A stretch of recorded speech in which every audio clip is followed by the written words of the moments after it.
Want to transform your static Wix site into a dynamic community hub with personalized experiences? First, enable Dev Mode. It's located at the top of your Wix editor, which will allow us to add the necessary code for authentication.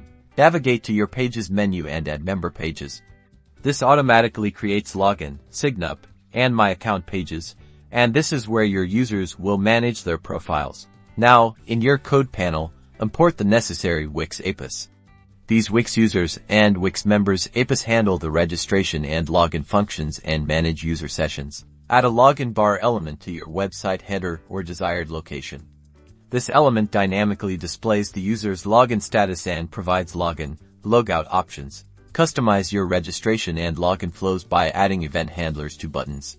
For example, you can trigger the login process when a user clicks a login button using the Wix login function.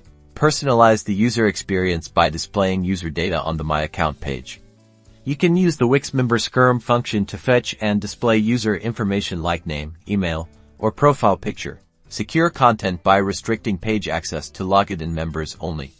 In your page settings, enable the members only option to ensure that only authenticated users can view specific content. Test your implementation thoroughly by creating a test user account and verifying the login, registration, and access control functionalities to guarantee a smooth user experience.